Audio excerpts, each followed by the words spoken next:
XX Zamboanga, DX General Santos, DXKD Dipolo, DYKC Cebu, DXKI Iriga, DXKP Pagadian, DXKS Surigao, DXKT Davao, at DZRL Batak. DWIZ 882 Manila, mas pinalawak na pagpabalita, mas todong lakas na pagseserbisyo publiko. DWIZ RPN Radio Philippines Network, Radyo Ronda, DX General Santos, member kapisanan ng mga broadcaster ng Pilipinas. Mas tudong lakas, Radyo Ronda Nationwide. Ito na ang programang magiging gabay mo upang ikaw ay matuto. DEP ED 12 Radyo Eskwela. Makinig at matuto. DEP ED 12 Radyo Eskwela. Alternatibong programang handog ng DEP ED Soxer Gen na kahit saan ka man ay matututo ka. DEP ED 12 Radyo Eskwela. Naguguluhan, nalilito. Paano ba kung matututo? Magandang araw sa inyo mga mag-aaral ng ikawalong baitang. Ito ang inyong paaralang panghimpapawid sa Filipino. Nasisiyahan kami na makasama kayong muli sa ating pag-aaral sa pamamagitan ng radyo. Ako ang inyong lingkod, si Teacher Leila, mula sa General Santos City, National Secondary School of Arts and Trades, Maine. Handa na ba kayong matuto? Bago natin simulan, maghanap kayo ng lugar sa inyong tahanan kung saan maayos at komportable niyong maririnig ang ating aralin sa radyo. Siya nga pala, kumain na ba kayo? Mabuti naman na tapos na dahil mahalagang handa ang inyong katawan at pag-iisip upang mas maunawaan niyo ang ating aralin ngayon. Narito ang pinakamahalagang layunin sa araling ito. Nagagamit ang iba't ibang teknik sa pagpapalawak ng paksa, paghahawig o pagtutulat, pagbibigay definisyon at pagsusuri. Matapos mong pag-aralan ang module, inaasahang matatamo mo ang sumusunod na mga layunin. Nakapagbibigay ng sariling definisyon o kahulugan ng epiko, alamat, at karunungang bayan. Nasusuri ang pagkakatulad at pagkakaiba ng epiko, alamat, at karunungang bayan. Huwag na nating patagalin pa. Tara, simulan na natin! Bilang pagsisimula, subukin muna natin ang inyong kaalaman batay sa paksang ating tatalakayin. Buksan ang inyong module sa Filipino sa pahina 1 at sagutin ang bilang 1 hanggang 10 sa loob ng 10 minuto para sa unang pagsusulit. Huwag kang mag-alala dahil maaari mong i-post ang audio na ito habang sinasagutan mo ang panimulang pagsusulit. Ngayon ay simulan mo nang sagutan ang bahaging subukin. Pagkatapos ay muli mong pakinggan ang ating talakayan sa radyo. Naging madali ba sa iyo ang bahaging subukin? Huwag kang mag-alala. Sinusukat lamang nito ang iyong kaalaman sa paksa. Ngayon, natitiyak kong higit pang madaragdagan ang iyong kaalaman tungkol sa pagpapalawak ng paksa habang isinasagawa ang iba't ibang nakalatag na gawain para sa iyo.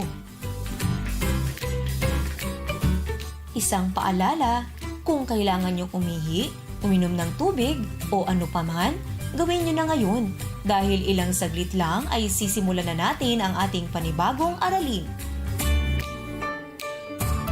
Sa araw na ito, bago natin sisimulan ang ating aralin, muli nating balikan ang mga paksa na ating napag-aralan sa pamamagitan ng pagbibigay ng kahulugan at gintong aral ng mga panitikan sa panahon ng katutubo. Ang unang panitikan ay karunungang bayan. Ang ikalawa ay epiko. At ang ikatlong panitikan ay alamat. Sana ay naaalala pa ninyo ang mga kahulugan at gintong aral ng mga panitikan sa panahon ng katutubo. Ngayon, pag-uusapan natin ang paksang mga teknik sa pagpapalawak ng paksa. Upang lubos kayong matuto, ay pakinggan nyo ng mabuti si Teacher Marivic mula sa Datu Anja Manza National High School. Sa lahat ng mag-aaral sa ikawalong baitang, narito na ang Aralin 5 para sa unang markahan sa Filipino 8. Magandang araw! Ako si Teacher Marivic, ang inyong guro sa Filipino.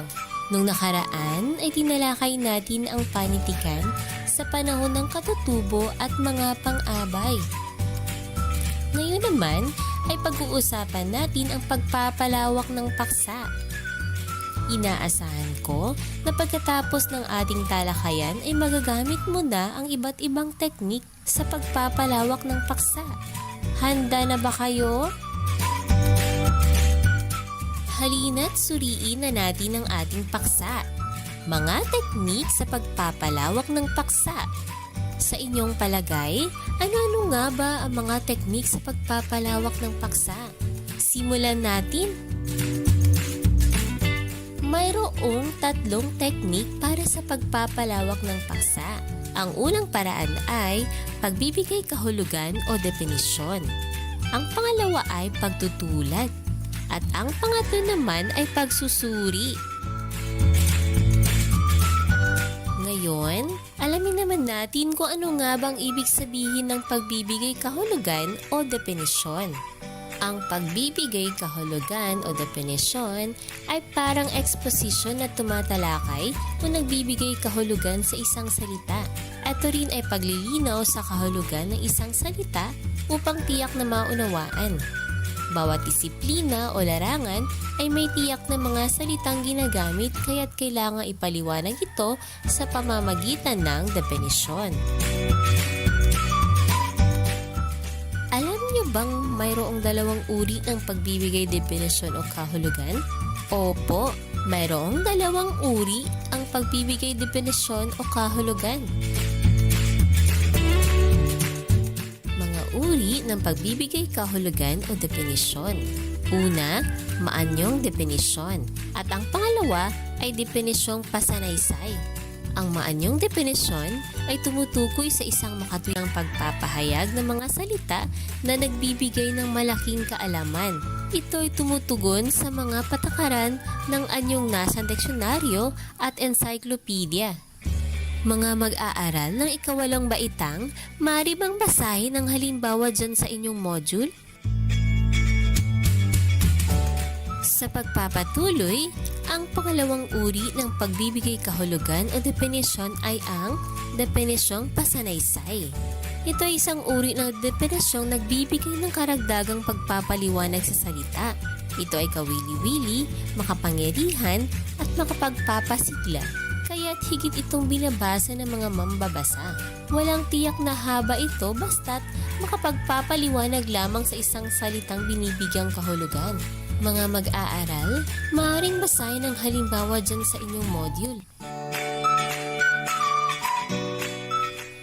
Ang halimbawa na inyong binasa ay sinipi mula sa akdang Ang Kalayaan ni Marcelo H. Del Pilar. Sa ating pagpapatuloy, dadako naman tayo sa pangalawang teknik sa pagpapalawak ng paksa. Mayroon bang nakakaalala sa nabanggit ko kanina? Magaling! Pangalawang teknik sa pagpapalawak ng paksa. Pagtutulad. Inuulit ko, pagtutulad ang pangalawang teknik sa pagpapalawak ng paksa. Ano nga ba ang pagtutulad? Ang pagtutulad ay naghahambing ng 2 magkaibang bagay, tao o pangyayari na ginagamitan ng mga salitang tulad ng parang, kagaya, kawangis, kapara, katulad at iba pa. Upang lalong maintindihan, narito ang mga halimbawa. Unang halimbawa, ang bandila sa hangin ay kawangis na isang malaking ibon na nakaladlad ang pakpak. Pangalawang halimbawa, sinlaki ng munggo ang butil ng kanyang pawis. At ang pangatlong halimbawa, pareho silang masayahin. Ang unang halimbawa ay ginamitan ng salitang paghahambing na kawangis upang ilahad ang pagtutulad ng bandila sa malaking ibon. Ang pangalawang halimbawa naman ay ginamitan ng salitang paghahambing na sinlaki upang paghambingin ang sukat ng munggo at pawis. Ang pangatlong halimbawa ay ginamitan ng salitang paghahambing na pareho upang ilahad ang pagkakatulad ng katangiang masayahin sa dalawang tao o higit pa. Ngayon, dadako naman tayo sa pangatlong teknik sa pagpapalawak ng paksa. Mga mahal naming mag-aaral sa ikawalong baitang, naaalala niyo pa ba ang nabanggit ko kanina? Magaling! Ang pangatlong teknik sa pagpapalawak ng paksa ay pagsusuri. Opo, inuulit ko. Ang pangatlong teknik sa pagpapalawak ng paksa ay pagsusuri. Ano kayang kahulugan ng salitang pagsusuri? Mayroon bang nakakaalam sa inyo? Ang husay naman? Yes! Ang pagsusuri ay tinatawag ring pag-aanalisa o pag-oobserba. Ito ay isang teknik na mapag-aralan at mabigyang kasagutan ng mga suliranin. Dito hihimayin ang paksa sa maliit na bahagi upang maunawaang mabuti ang bawat detalye na kapaloob dito. Kalimitan nitong ginagamit sa siyentipiko at pang-akademikong pamamaraan. Maaari ding gamitin kahit sa simpleng pag-oobserba gamit ang 5 pandama. Alam niyo ba kung ano-ano ang inyong 5 pandama? Sige nga, isa-isahin natin. Ang 5 pandama ay ang ating paningin, pandinig, pang-amoy, panlasa at pandama.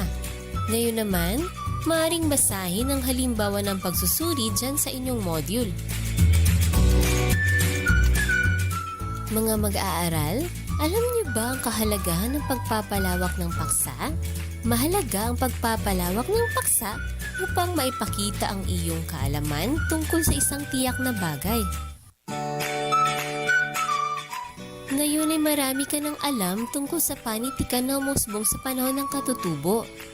Sa bahaging pagyamanin, subukin mo namang ipakita ang iyong kaalaman sa pagpapalawak ng paksa gamit ang mga teknik na napag-aralan natin.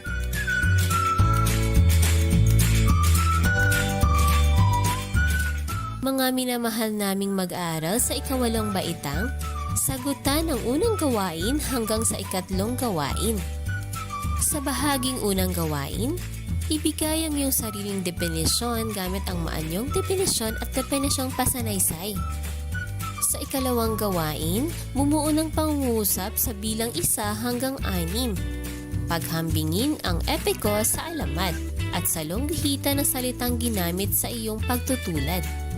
At sa ikatlong bahagi ng gawain, ilista kung ano-ano ang mga pamamaraan na kalimitang ginagamit sa pagsusuri sa bilang 1 hanggang 2.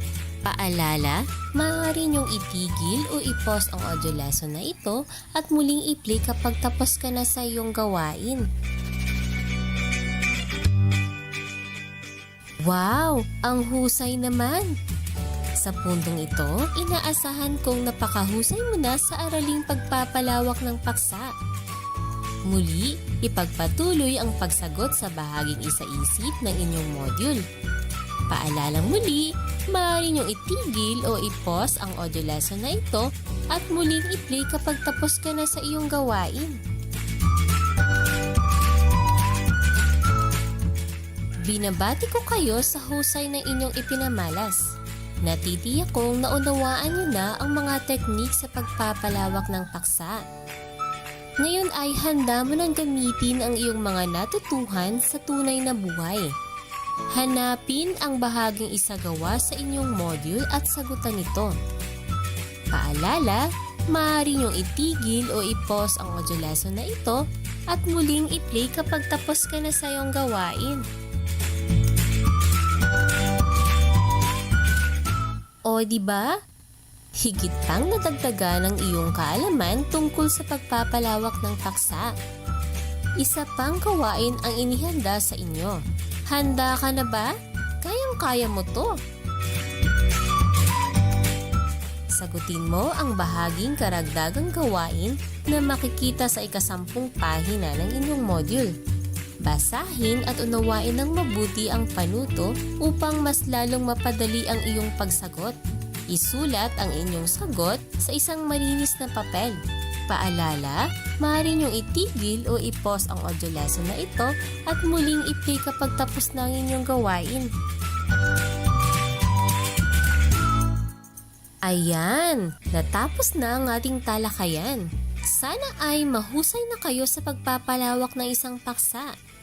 Hanggang sa susunod nating leksyon, ako ang inyong guro sa Himpapawid, Teacher Marivic Escalada, mula sa Dato Anja Mansa National High School. Mula sa paaralang Panghimpapawid para sa Grade 8 Filipino. Kung sakaling may hindi kayo naunawaan, tutulungan kayo ng ating host na si Teacher Leila para sa recap ng ating napag-usapan. Galingan nyo ang ating maikling pagsusulit mamaya. Hanggang sa muli, paalam! Ang inyong narinig ay si Teacher Marivic. Napakahusay niyang magturo, di ba? Bago tayo dumako sa pangwakas na pagsusulit, ay balikan muna natin ang mga napag-usapan sa talakayan. Ang ating aralin kanina ay pagpapalawak ng paksa. Maaari niyong balikan ang buong bahagi ng inyong module.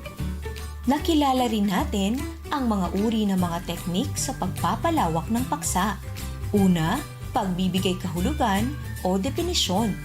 Pangalawa ay pagtutulad at ang pangatlo ay pagsusuri.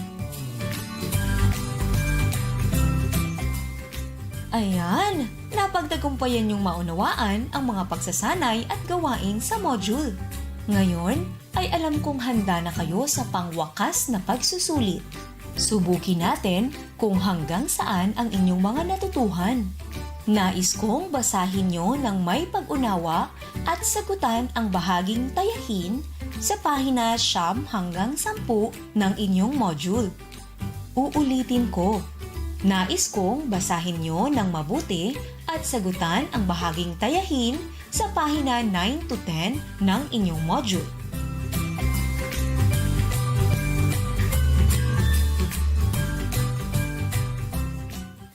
Binabati ko kayo! Nagawa nyo ang lahat ng mga pagsasanay at gawain sa module na ito ng buong husay. Paalala lamang, huwag nyong kalilimutang ipasa ang inyong learning activity sheet at feedback forms. Kung sakaling mayroong mga bahagi ng module na hindi nyo maintindihan, huwag kayong mahihiyang i-text o tawagan ang inyong Filipino teacher sa tamang oras sa inyong class schedule.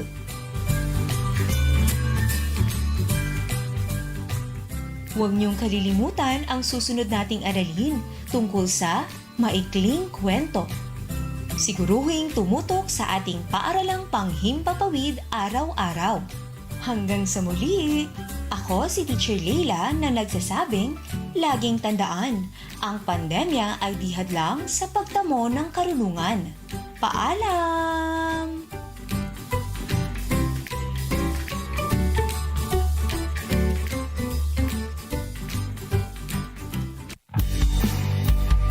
Ito na ang programang magiging gabay mo upang ikaw ay matuto. DEP ED 12 Radyo Eskwela! Makinig at matuto. DEP ED 12 Radyo Eskwela! Alternatibong programang handog ng DEP ED Soxargen na kahit saan ka man ay matututo ka. DEP ED 12 Radyo Eskwela! Naguguluhan, nalilito. Paano ba kung matututo? Ito na ang programang magiging gabay mo upang ikaw ay matuto. DEP ED 12 Radyo Eskwela! Makinig at matuto. DepEd 12 Radyo Eskwela. Alternatibong programang handog ng DepEd Soxergen na kahit saan ka man ay matututo ka. DepEd 12 Radyo Eskwela. Naguguluhan, nalilito. Paano ba ako matututo?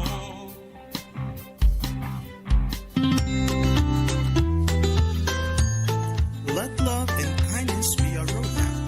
Hello, grade 9 fish capture learners.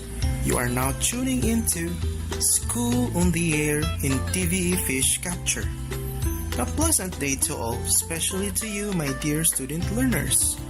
This is Sir Erwin from Bula National School of Fisheries, and I am happy to be with you in achieving your goals to first, identify the parts of a small vessel.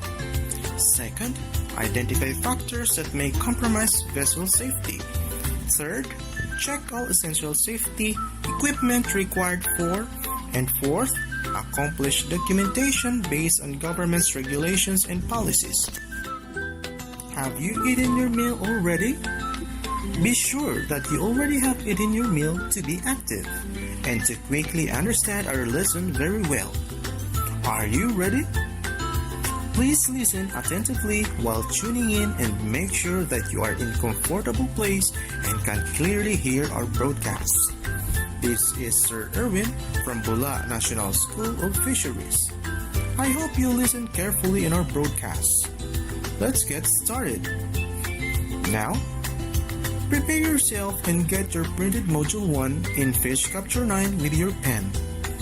To give you an overview, our lesson for today is all about the basic parts of a small vessel and factors that may compromise vessel safety. But before that, let us determine how much you already know the basic parts of small vessel and factors and may compromise vessel safety by answering the 15 test questions on What I Know in pages 8 to 11 of your module. Read the statement carefully. Write only the letter of the best answer before each number.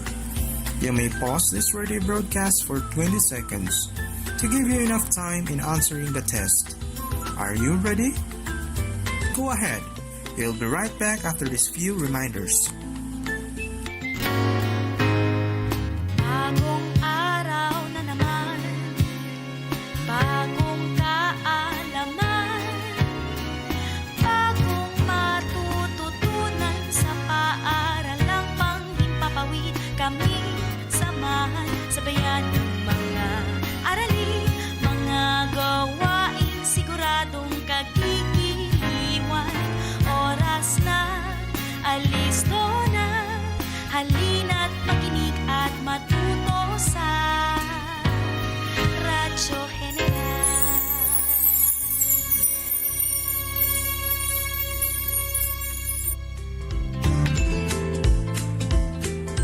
Once again, you are tuning into School on the Air in TVE Fish Capture 9. We left you with the activity to work with on What I Know. Let us check your answer.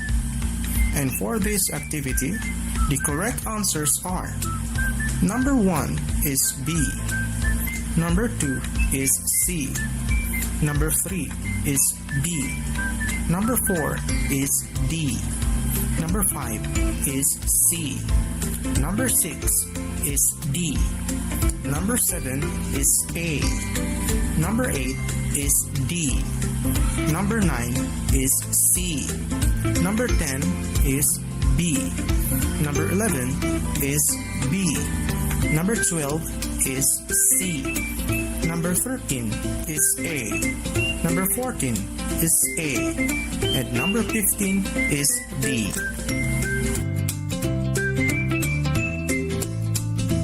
That was a good start. How many correct answers did you get? Congratulations, my dear students. Those activities aim to check what you already know about the lesson. Were you able to answer all the items correctly? If not, do not worry. because we are here to help you throughout this lesson. Are you ready? I know you are. For our first lesson in this subject, you are expected to identify the parts of a small vessel and factors that may compromise vessel safety. To be able to do this, you will need your active participation. Can we expect it from you then? Great! For your information, fishing boat is specialized water transportation or craft which are intended to perform certain well-defined tasks of catching fish or gathering aquatic resources. The size, layout, carrying capacity, maneuverability, accommodation, machinery, and equipment are related to its function in carrying out its planned operation. To familiarize well the external parts of a fishing boat, let's answer first Activity 1 in page 12. Read carefully the directions. You have to select your answer inside the box in rumbled words per item. You can do it. You can start now.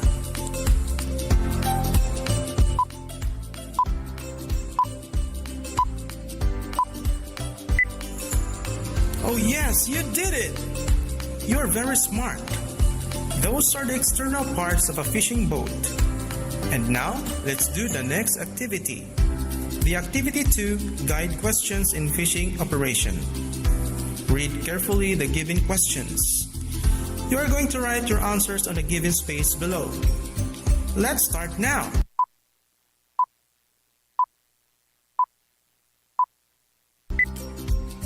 Let us check now if your answers are correct. For number 1 is weather. Number 2 is PPEs. Number 3 is fishing tools and materials. Number 4 is food. Number 5 is distance to fishing. It's great! You've got more correct answers. I hope you've enjoyed our 2 activities. Now, before we proceed to the next activity, let us try to familiarize only on the terms that you will encounter in this lesson. This is very important for an easy understanding of your module. Now, open on page 13 of your module. It's about definition of terms. The first term is fishing boat. It simply means a specialized water transportation. Gross tonnage means the total volume of space in 100 cubic feet. Port means the left side of the boat. Rotting means the decomposition of the wood caused by fungi, usually at the edge of the plank. Starboard means the right side of the boat. Veneer means the cover with thin wood layer. Abaft is also locally named as dulong, the behind toward the steam relative to some other object or position.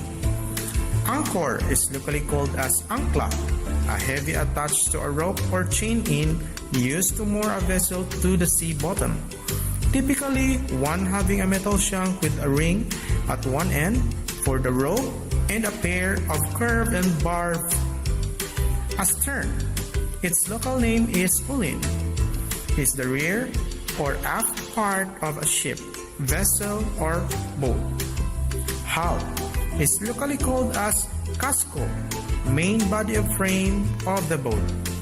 Keel is locally called as pamawang, longitudinal timber extending along the bottom, the backbone of the boat. Outrigger is locally called as katig, is a pole or series of poles that allow boats to trawl more lines in the water without angling. Paddle is locally called as bugsay, a short pole with a wide flat part at one end or at both ends. Propeller is locally called as pala, a device to push the vessel. Rudder is locally called as timon, a control device used for steering the boat. Rudder blade is locally called as ihi, flat surface that rotates and pushes against air or water.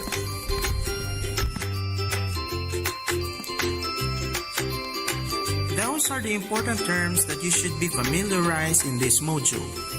Now, let us see if you understand the said terms. I give you 2 minutes to have a self-review of the terms we discuss. Then, you will check how much you're learning about it is.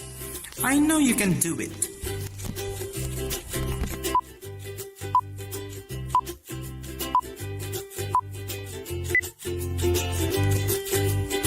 Hello, are you done? Be relaxed. You can do it, guys. I will only ask you 5 questions. You can use any space in page 13 where you write your answers. Number 1 question. Is locally called as ancla a heavy attached to a rope or chain in use to moor a vessel to the sea bottom? Typically one having a metal shank with a ring at one end for the rope and a pair of curb and barb. Number 2. Is locally called as bugsay, a short pole with wide flat part at one end or at both ends. Number 3 is locally called as timon, a control device used for steering the boat. Number 4 is locally called as casco, main body or frame of the boat. And the last question is locally called as katig, is a pole or series of poles that allow boats to travel more lines in the water without tangling. Okay, let's check your answers. Here are the answers. For number 1, it's anchor. Number 2 is paddle. Number 3 is rudder. Number 4 is hull. And number 5 is outrigger. Who got a perfect score? Congratulations! Don't worry if you got low scores. There are still more chances to perform well.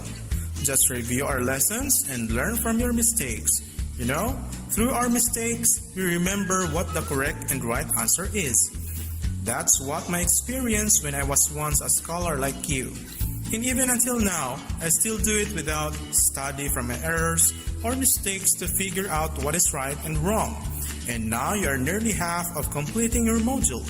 And we're going to discuss associated and important theme, which is continuation of our first lesson. Now, open your module on page 13. Have you find them? Yes. The first topic is about factors affecting vessel safety. The second are essential safety equipment required for operation. And the third, the registration and documentation of Philippine vessel, including responsibilities of the ship owners or operators. Let us now go to the first topic. It's about factors affecting vessel safety. To have an efficient performance, the boat should have enough capacity, stability, and speed. We have 8 major factors that affect the safety of the fishing boat. Available funds, available materials, skills for building and maintenance, distance for fishing grounds, fuel costs, vessel speed requirement, number of crew, and safety feature. A small craft design should be based on the tradition of a given region. Vessel sizes and designs that have evolved in an area are usually well adapted to the local fishing gear and methods. Did you get what we discussed? It's easy to recall, guys.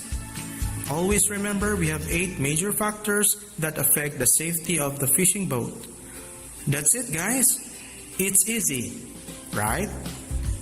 Now, we will go to the next topic. It's about essential safety equipment required for operation. First, a personal flotation device, PFD, also referred to as a life jacket, life preserver, life belt, main vest, life vest, life saver, cork jacket, buoyancy aid or flotation suit. It is a piece of equipment designed to assist a wearer to keep afloat in water. The wearer may be either conscious or unconscious. Second are the pair of gloves and protective sleeves wherever there is a chance that your skin could be damaged by equipment, gear, or fish. The third is the wearing of waterproof, non-slip footwear such as rubber boots, with suction soles if the deck surface is slippery. Fourth is the wearing of safety glasses with a hazardous products or goggle when grinding, working with loose or pointed objects, or when exposed to jellyfish. And the last is a first aid kit. This is used to treat minor illness and injuries during fishing operation. You know, guy, it's very simple to wear PPEs. In general, personal protective equipment, PPE means any device or appliance designed to be worn or held by an individual for protection against one or more health and safety hazards. Congratulations, dear students! You have just learned 2 lessons at this moment. I am so proud of you. Rest for a while to relax your mind and your eyes. For 1 minute, look outside for green leaves or anything that is green. Leaves can relax our eyes and relieve our stress. Hello guys, are you done? I guess you feel good and relaxed and ready for the next lesson. So, sit comfortably and again open your module on page 18. Are you ready? I hope you are ready. We have 10 documents to be submitted for vessel built, acquired locally. The first is Articles of Incorporation duly certified by the Securities and Exchange Commission or SEC, if owned by a company or corporation. Board resolution authorizing the person to represent the corporation or letter of authority. Affidavit of citizenship of corporation or individual owner. Builder certificate. Original copy of deed of sales if acquired. Certificate of measurement. Application of assignment of name of vessel. Application for official number. Owner's oath of documentation. Application to engage trade in the Philippines. Certificate of inspection and naturalization paper if owner is naturalized Filipino.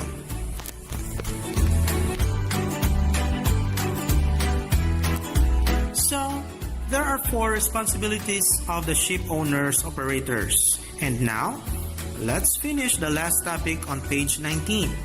Are you ready? Very good. The ship owner operator of Philippine registered ships shall have the following responsibilities.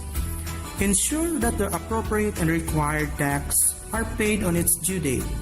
Secure the various licenses, safety certificates, and franchises as applicable and appropriate for each ship.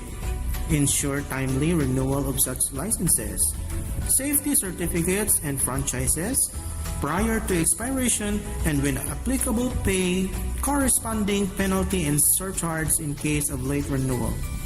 Undertake all other obligations as stated in provisions of the appropriate certificates, licenses, and franchise, and payment of annual tonnage fee or ATF based on the total gross tonnage or TGT.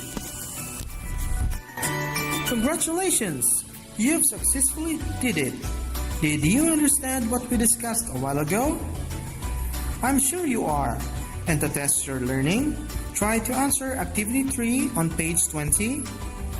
Read carefully the directions. What you will do is to match the terms in column A with those in column B. You just draw the line to connect the term to its meaning. You are given 30 seconds to do it. Prepare your pen. Are you ready? Start now.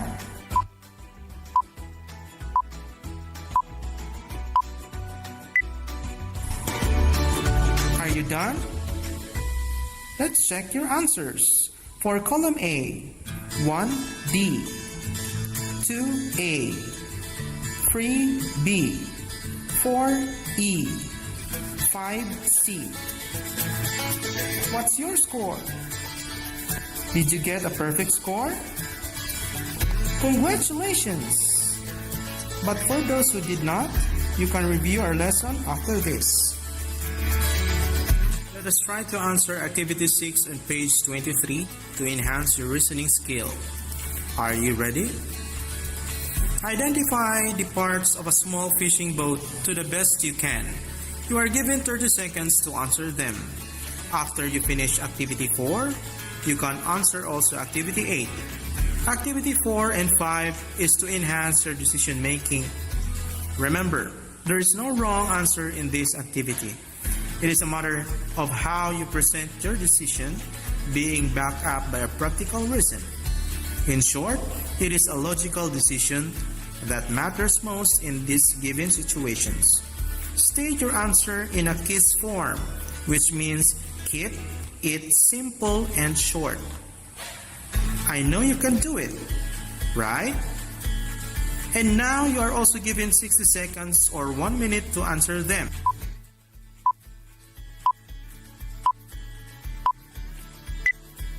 Hello, are you done? Let's try to check your answers. Here are the logical answers in activity 4. Number 1, anchor. Number 2, how. Number 3, outrigger. Number 4, propeller. Number 5, rudder blade. Number 6, astern. Number 7, abaft. Number 8, keel. Number 9, rudder. Number 10, paddle. Let's compare your answers. Are your answers almost the same with the given answers? Congratulations, if it is. For those who were not able to get it correctly, don't worry, you can review the lessons and the answers of the activities.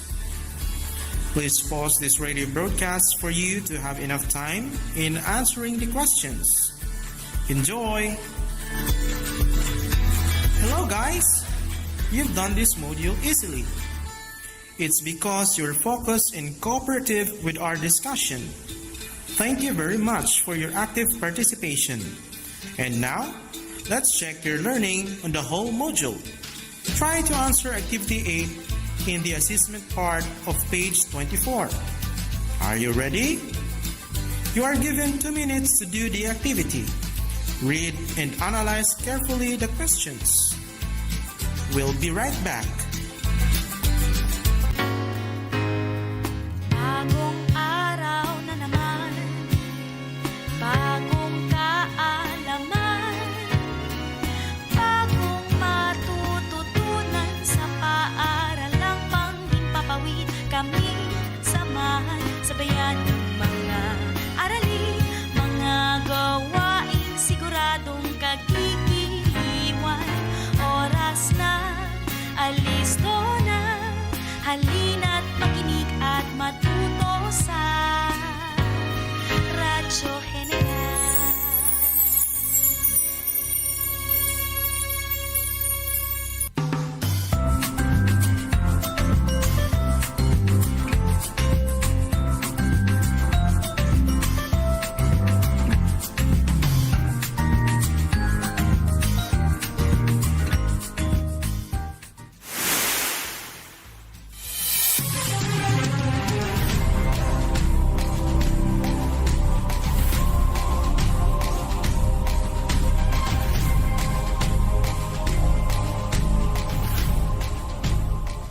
Once again, you are tuning into School on the Air in TVE 10 Fish Capture.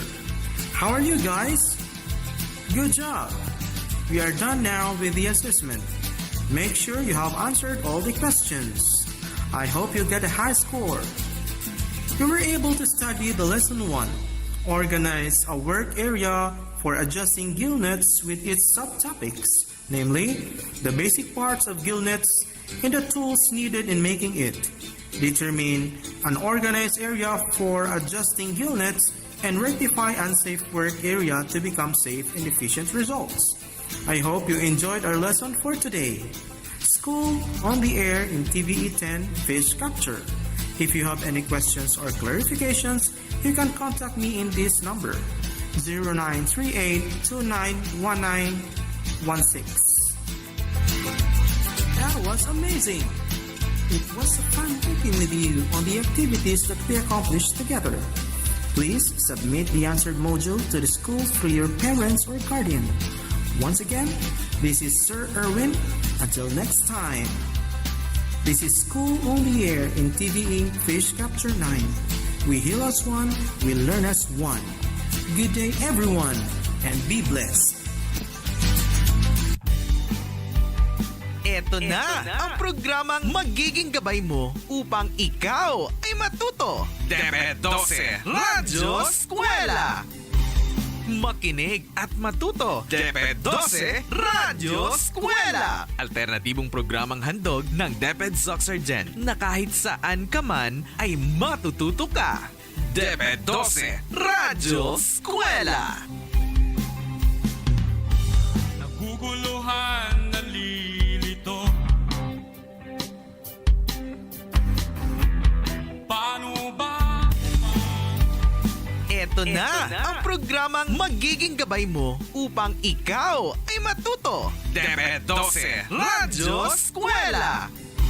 Makinig at matuto. DEP ED Radyo Eskwela. Alternatibong programang handog ng DEP ED Gen na kahit saan ka man ay matututo ka. DEP ED Radyo Eskwela. Naguguluhan, nalilito.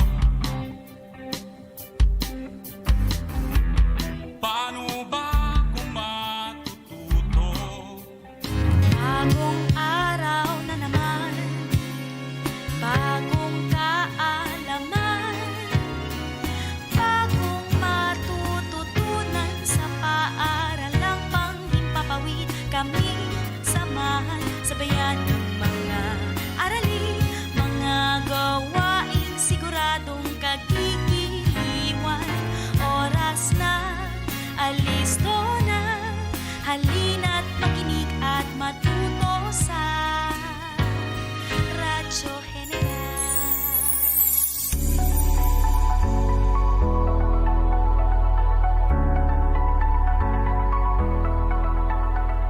Good morning, grade 9 learners. This is your school on the air in Mathematics 9. I hope that you are in a very comfortable place right now. If not, look for a place where you can relax and enjoy while doing the activities, and you can hear your teacher loud and clear. Have you already taken your breakfast? Well, that's great! That, I am confident that you will understand your lesson for today. I am glad that you are present today. Are you excited on your first radio class this school year 2020-2021? Wow! Me too! Your mathematics teacher is Miss Karen May G. Krampatanga of Banisil National High School. Please get your module and pen so you can get along with your teacher. So, buckle up, get ready, and enjoy learning. Good morning, grade 9 learners. It is so great to start with a new learning. Today, you will learn how to identify and describe quadratic equation. Write quadratic equation into standard form and determine the values of A, B, and C in a quadratic equation.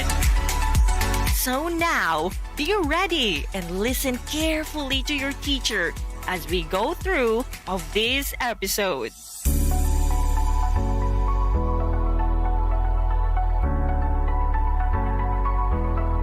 In your previous grade, you learned about the concepts and operations on polynomials and how linear equations have been identified. Am I right?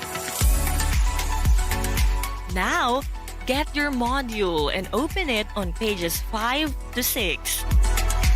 Let us find out how much you already know about this lesson by answering the pre-test activity in What I Know.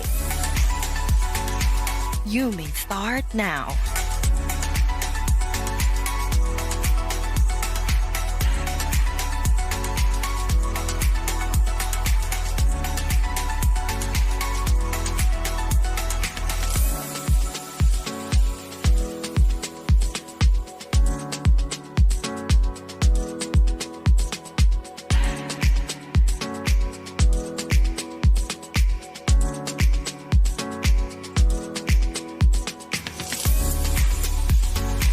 job! I am confident that you are done answering your module. To check your answer, please refer on page 13 in the answer key. So, how's your score? Well, don't feel bad having low score. It is just a pre-test. Let us continue. Are you still excited to learn? Good! I want you to start this lesson by answering Activity 1. Let's recall on page 7 of your module. Also, try to answer the given questions in the activity in 5 minutes. You may pause the audio while answering and resume if you are done.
How did you find the product? Yes, exactly. By using the FOIL method, I know that you have already discovered that all your answers were polynomials. Now, to deepen your understanding, I want you to do Activity 2, Am I linear or not? On page 8 of your self-learning module in just 2 minutes. And again, you may pause the audio while answering and resume if you are done.